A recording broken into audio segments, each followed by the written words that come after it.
Hola, ¿cómo están? Es un gusto volver a saludarlos. Estamos ya en la tercera semana de este módulo. Nos acercamos ya a la recta final. Los invito a que continúen con las actividades que están programadas. Es importante para que concluyamos satisfactoriamente este módulo. En esta tercera unidad trataremos los principales mecanismos extrainstitucionales de defensa de los derechos humanos. He insistido en que para defender los derechos humanos tenemos que plantear una estrategia que no solamente incluya los mecanismos institucionales, sino también aquellos extrainstitucionales. Y últimamente el más recurrido es la protesta. Obviamente el poder público reacciona ante el ejercicio del derecho de la protesta. Pero tengamos en cuenta al plantear en nuestra estrategia de defensa una protesta que no es otra cosa más que quejarnos. El reclamo de una necesidad básica no satisfecha. Tengo un derecho y si no me lo cubres, si no me das todas las opciones para su ejercicio, entonces esta necesidad que estaba cubierta con ese derecho no es una realidad. Es importante que contemplemos que la respuesta a estos reclamos implica democracia, implica interpretación constitucional y una teoría de justicia que es la que prevalece en el país en donde estamos reclamando los derechos humanos. ¿Por qué son importantes estos elementos? Pues porque también ellos influyen en el resultado de nuestra estrategia. Hay que contemplarlos.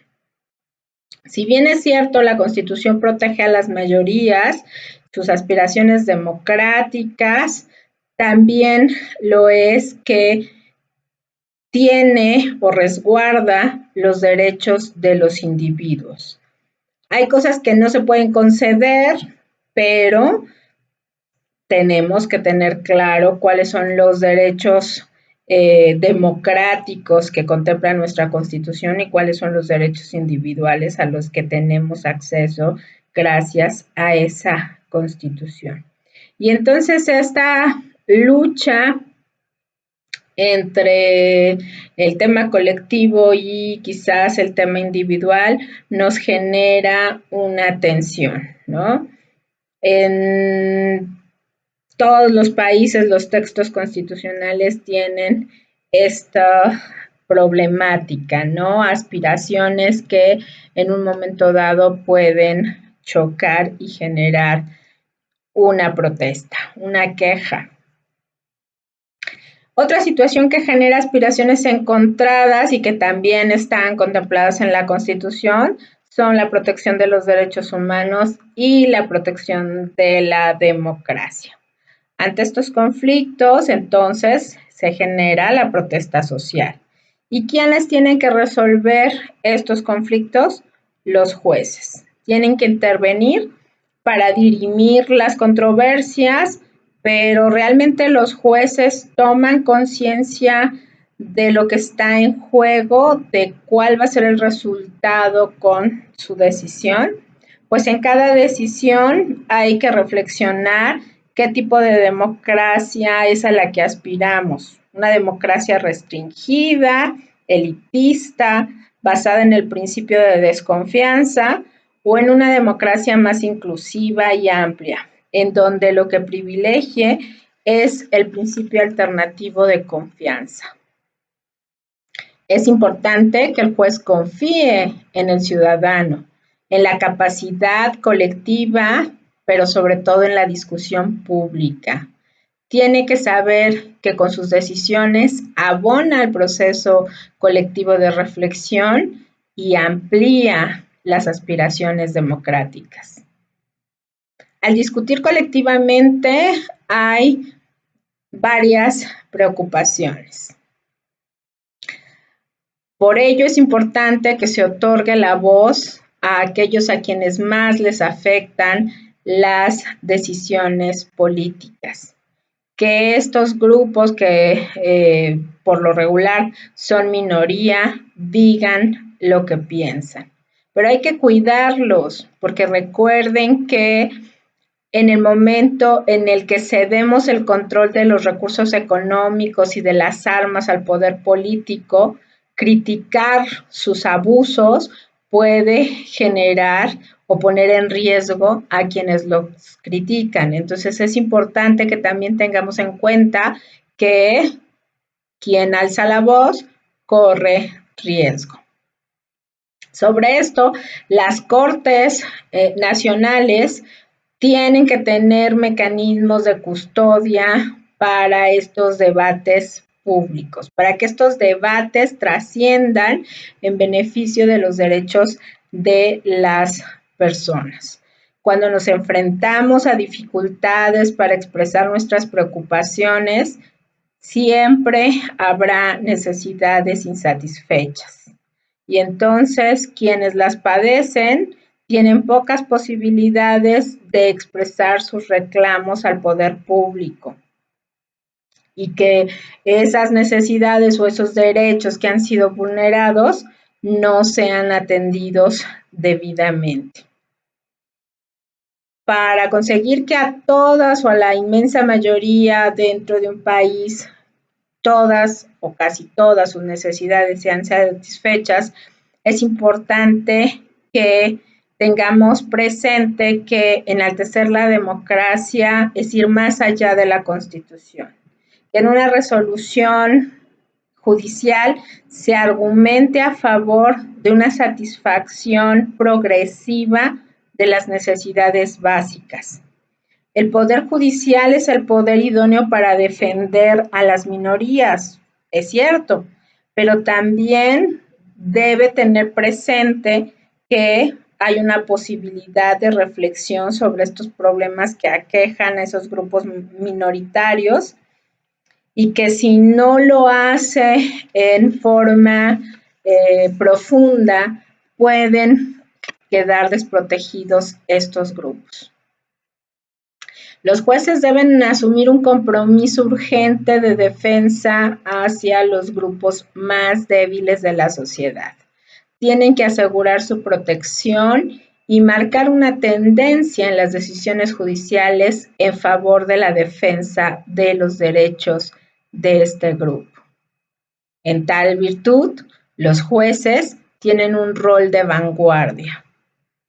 Pero ¿cómo le hacemos para lograr la defensa de derechos de estas personas, sobre todo de aquellas que ya ante la indiferencia recurren a la protesta social, dado que no tienen ni lo básico garantizado? Pues bueno, aquí es cuando los jueces, en ese acto maravilloso de interpretar la Constitución, tienen que encontrar los argumentos, los elementos de derecho necesarios para que esta satisfacción de necesidades o de derechos sea una realidad. No olvidemos que no hay fórmula correcta para interpretar la Constitución y las normas, ni tampoco hay acuerdos definitivos. Es un constante trabajo que tienen que hacer los jueces al interpretar la Constitución. No solamente es hacer o ordenar lo que este documento prescribe, tenemos que ir más allá. Siempre habrá al menos dos opciones al interpretar. No solamente pensar qué me dice la Constitución y entonces eso es lo que tenemos que hacer. ¿Qué hay en las leyes vigentes? ¿Qué hay en decisiones pasadas? ¿Qué hay en la doctrina? ¿Qué hay en la jurisprudencia internacional? Y entonces tendremos soluciones que surjan y que estén respaldadas en aquello a lo que recurrió ese juez que estaba interpretando. ¿Y qué postura tiene ese juez frente a esa interpretación? Pero hay un riesgo. Y el riesgo es esa gran discrecionalidad de la que cuentan los jueces y que les da absoluta libertad para a veces manipular la norma y usar sus poderes interpretativos. Por ello, hay que partir del hecho de que los derechos no son un privilegio. Las demandas frente a un derecho violentado no es el reclamo por la pérdida de un privilegio, es la lucha por algo que me corresponde, como a cualquier otra persona, siempre y sin excusas. Cuando el poder público se enfrenta al reclamo por un derecho, tiene la obligación de cumplir y hacer todo lo posible por satisfacerlo. Las protestas incrementan cuando las demandas sociales son tratadas como reclamo de privilegios. Pero también hay que tener en cuenta y tenerlo muy claro que las protestas no pueden ser de cualquier forma o a costa de otros. Los derechos tienen límites y es el juez quien tiene que saber o marcar hasta dónde. ¿Cuáles son las razones por las que decidió este juez y que nos tienen que hacer aceptar ese límite? Por ello, a los jueces se les requiere un esfuerzo extraordinario al establecer los límites de ejercicio de un derecho. No solamente es establecerlo, es convencernos a los demás de que ese límite es bueno para todos. Los derechos están en constante choque y frente a esta colisión, ¿cómo hago valer mi derecho? ¿Cómo hago que mi reclamo, que mi queja sea atendida ante la indiferencia del poder político? A veces la opción más cercana o ya la última es la protesta. Y aquí aparecen nuevamente nuestros jueces. Darle voz a quienes por su situación o por su condición no la tienen. Hay que atender esos derechos que no están siendo atendidos. Hay que hacer que se respeten, porque entre mayores necesidades sean insatisfechas, más reclamos y más quejas habrá.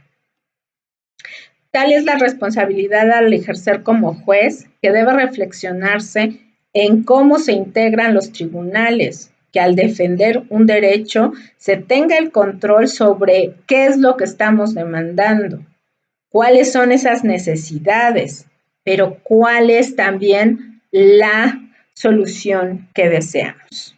Limitar la discrecionalidad de los jueces a través de los argumentos que orienten su decisión. Que esa decisión ya tenga una posible respuesta. Nuevamente insisto, plantear una estrategia integral garantiza que tengamos el resultado que buscamos. Los veo en el próximo módulo. Saludos.